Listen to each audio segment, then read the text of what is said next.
Si Jesus nasayod na dili na siya magdugay dinhi sa kalibutan, mao nang sige gyud siya train sa iyang mga pinili nga mga tinun-an, ang mga apostoles o kadto mga disipulo niya. Unya gipaambit niya ang gahom. Mao ni ang nakanindot ni Kristo isip leader, kay dili ra ang sugo mao iyang gipaambit ngadto sa iyang mga sumusunod. Gihatagan niya gahom nga pariha gyud sa iyang gihuptan nga gahom samtang tao siya dinhi sa kalibutan. Ug unsa man tong mga gahuma, matud pa niya diri, lakaw mo, isangyaw nga hapit na maghari ang Dios.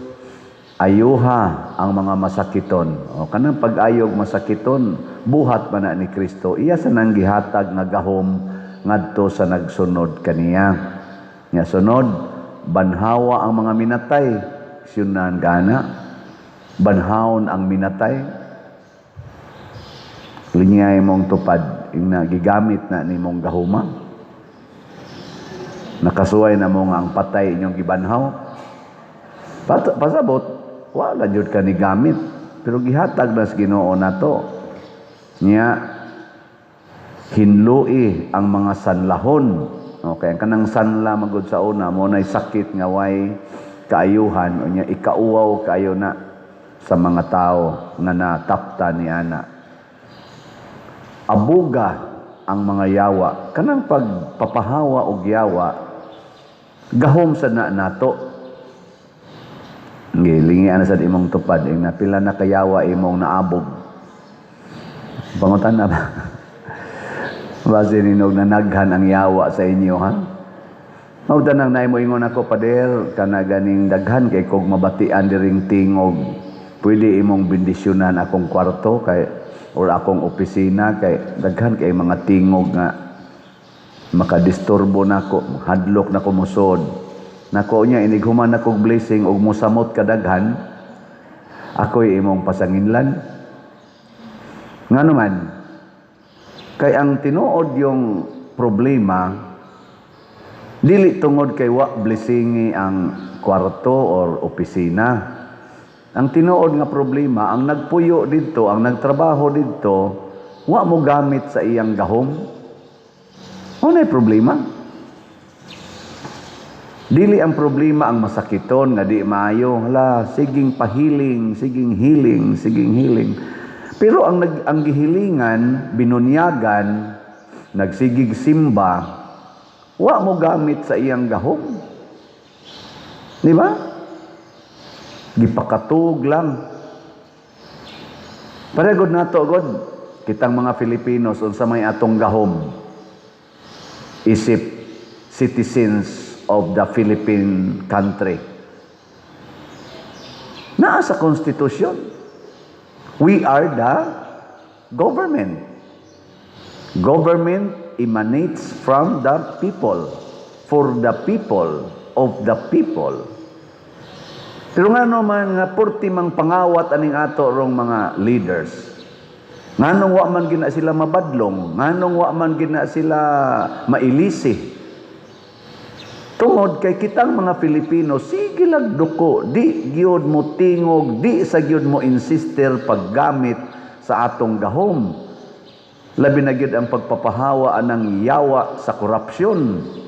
Panahon sa eleksyon, dawat lang gyapon ta silang ihatag. Ako di man gyapon kumusugot anang moingon nga gihatag na dawata lang kay total imo man ato man sa nang kwarta.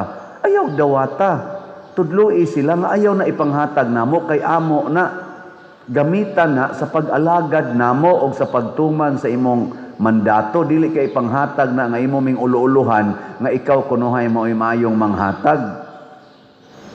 Kay ang tawag ana unsa man, vote buying, panikas basta panahos eleksyon.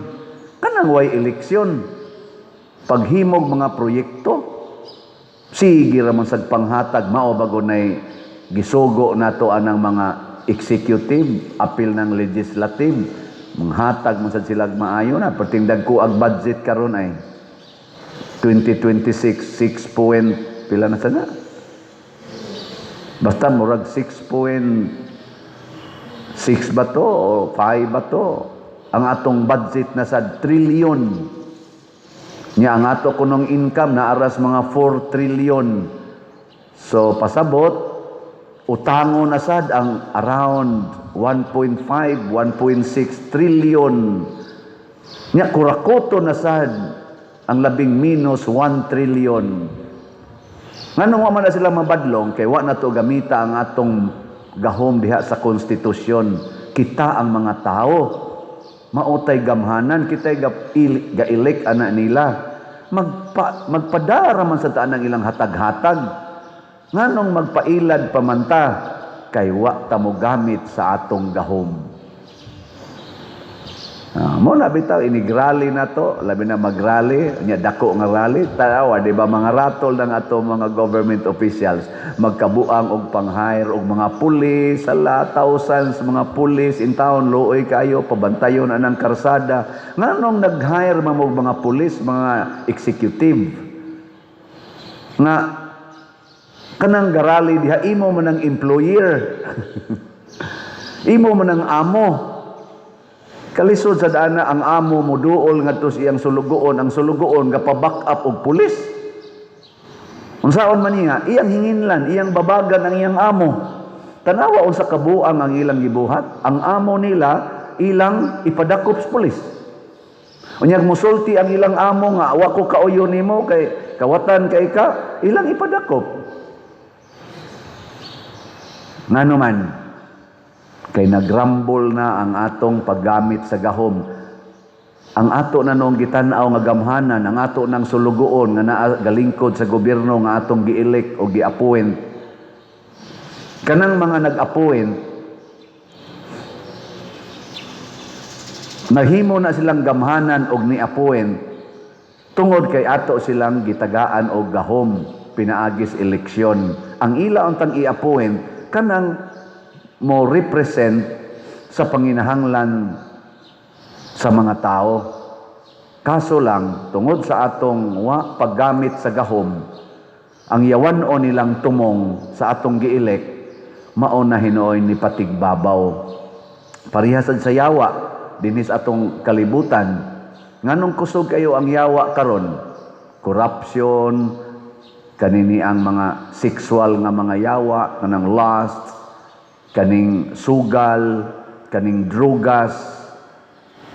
Nganong kusog bang kayo na siya karon? Tungod kay kitang mga gitagaag gahom sa Ginoo, wa ni practice. Inig-ingon kolore inyong buhok, kolor sa dayon.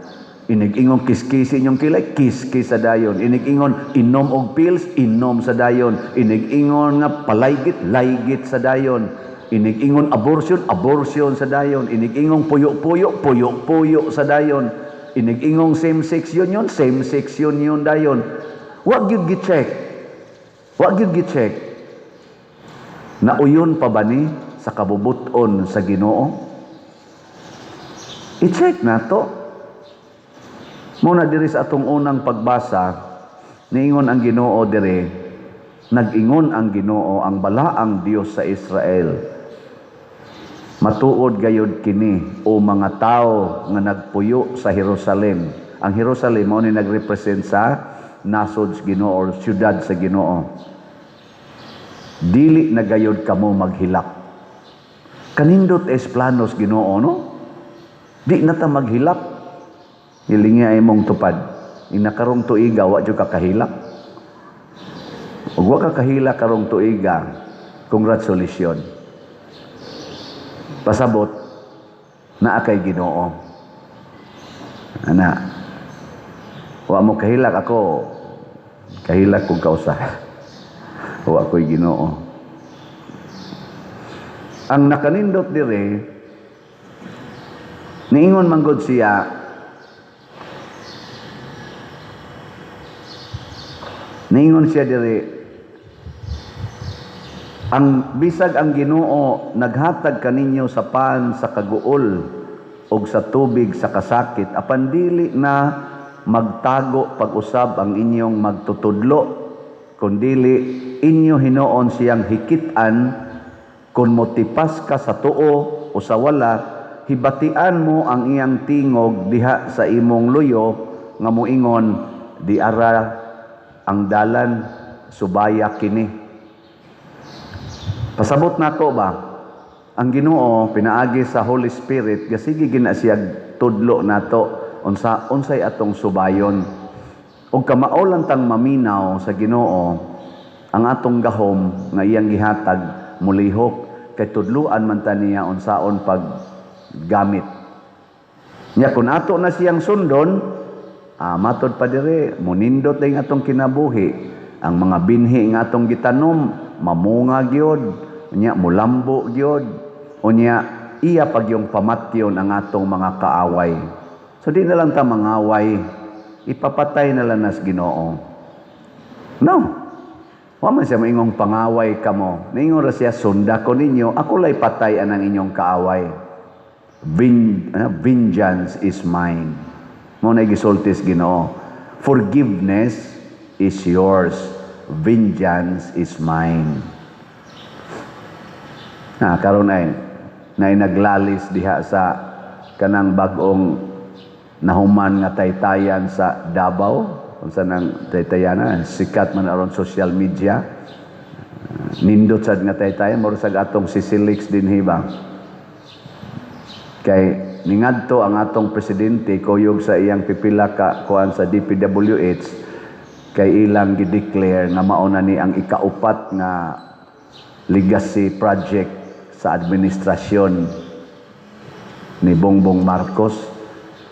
Niya kay ang mga taga Davao kay bao man sila nga kinsay gasugod ana. Mayor pa man di ay si VP Sara ana. Unya ang nangitag funding mao si former President Rodrigo Duterte.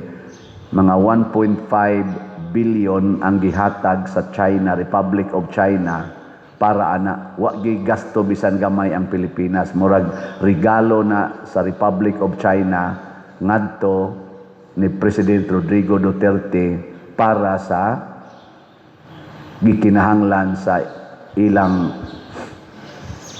syudad sa Davao, diin si BP Sara maoy mayor.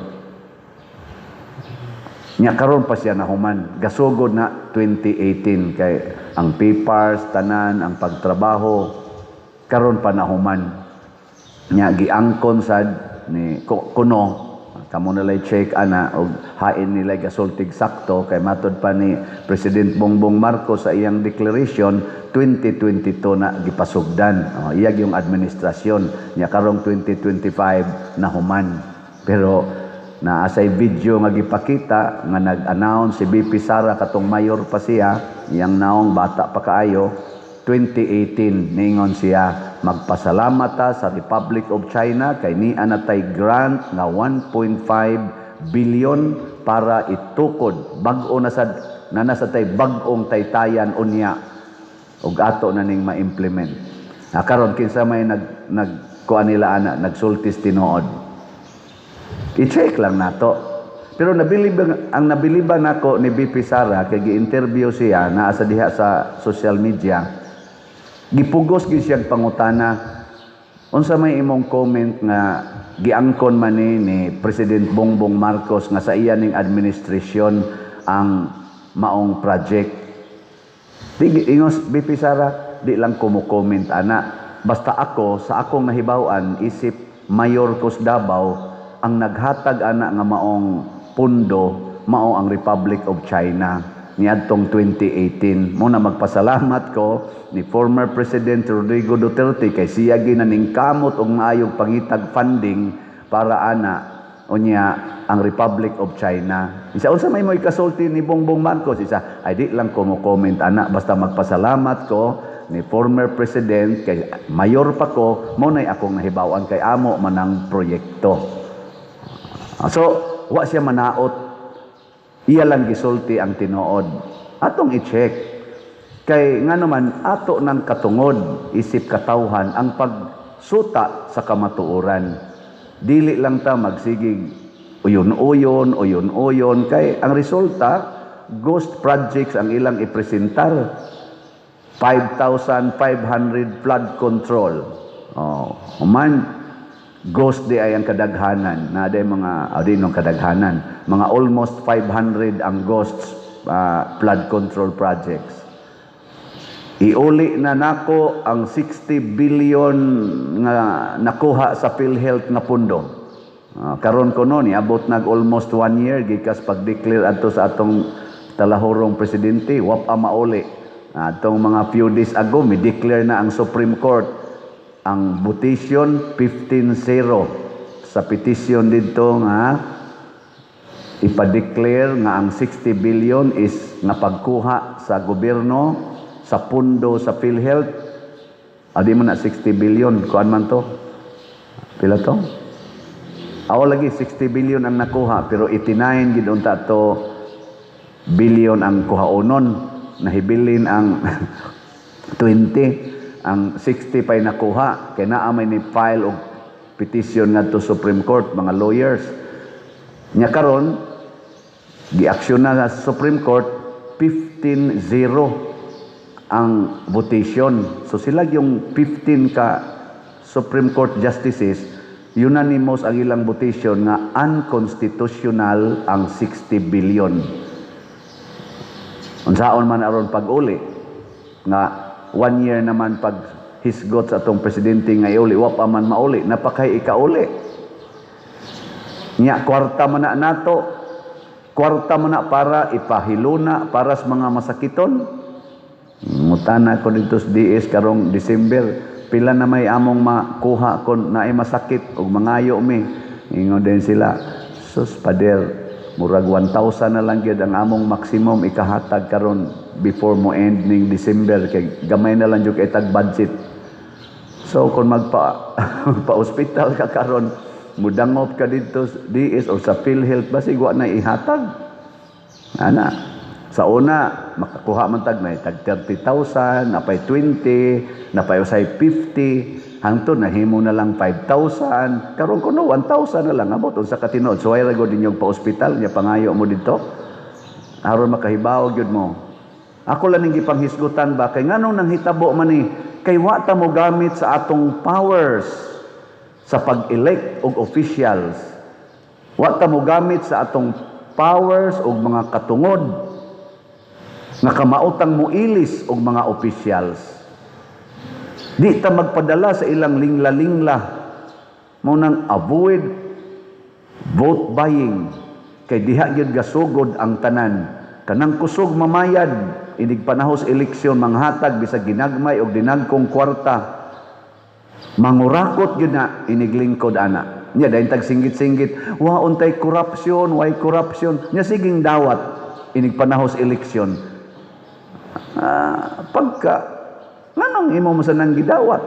Nya napay ilang panikas anang naang counting machine. Daghan sa kayong accusation ana, napay mga pending cases ana nga gi-file ngadto sa Supreme Court para lang gyud matino kung tinuod bang naay panikas. Kay naay daghang moingon, wa man ko nibutar ana. Nganong nganong nidaog. Ang pinakakatawanan kay ang napildi mao nilingkod, ang nidaog mo'y nasuspenso. Unsang klasihan na natong kumilik kung saan? Ato sa nang i-check, nga mura na magsila na may gabuot ang mga tao, nag-ilik aning maong kandidato or kandidata, niya gisuspenso pagdaog. Ang katunong wa giilik sa mga tao, mo'y gipalingkod. Ang kumilik ray gabuot. Unsa man ang klasihas kumilik? I-check sa nato. Kay kana sila na appoint na diha by virtue of the power of the appointing officers nga elected nato nga mga tao. Pasabot para gyapon na sa mga katawhan, dili pag-abuso sa katawhan sa government nga mao ang mga tao. Kita sa mga tao nga Katoliko, mga Kristiyanos, diabusuhan sa tasiyawa. Gidaot ang atong moral and spiritual wholeness. Ngano man kay wa sa ta mo gamit sa gahom. Matud pa ni Kristo, matud pa sa Ginoo, kung musulti gani ko nga liko suwa, liko dayon. Ug mayon kong liko too, liko dayon. Sige, katapusang lingi sa imong tupad. Ing na Ato maginang power ang pagdesisyon. Mupalit na kag slot karon. Ingna ko no. Giingna nakas Ginoo nga palit og slot. Nya motubag sa na imong tupad pakapinan maganig ticket sa Sweet Notes. Di ba? Ang gisulti ros Ginoo nato, labi na kitang taga Compostela, online o territorial parishioners, ang gisulti ros Ginoo pamalit mog slot, pamalit pagyud mog tickets. Ing kakadaghan ba nang palitonon, Lord? Og inyo ning paliton, mabulahan ang inyong kinabuhi. Kay makapanindot ni sa inyong kahimtang og sa inyong simbahan og sa simbahanan. Mga igsoon, wag tangon sa natong yawa sa kadaw, yawa sa pagka ang kaugalingon ra gyud gihuna-huna. Wag tangon sa nato. Ato nang huna-hunaon ang katilingban. Lingi-lingi alas inyong mata unsay nahitabo dinis atong parokya karon. Sukad nagkuyog-kuyog ta for about mga pila na ta ka buwan? August, September, October, November, December, mga upat. O gahapon, among anniversary sa pizza, no? Mansari di ay, Mansari. Pizza 5 mo miniabot dire. O, sa to pa, mga upat pa lang takabuan nga kuyog-kuyog, tanawan ninyo unsa may nahitabo, nag-anam og kabati o nag-anam og kanindot ang ato dinhing simbahan. Padayon pa mo o dili na? Mamalit mog slot o dili na? Hinaot unta dugay pa mo mga matay.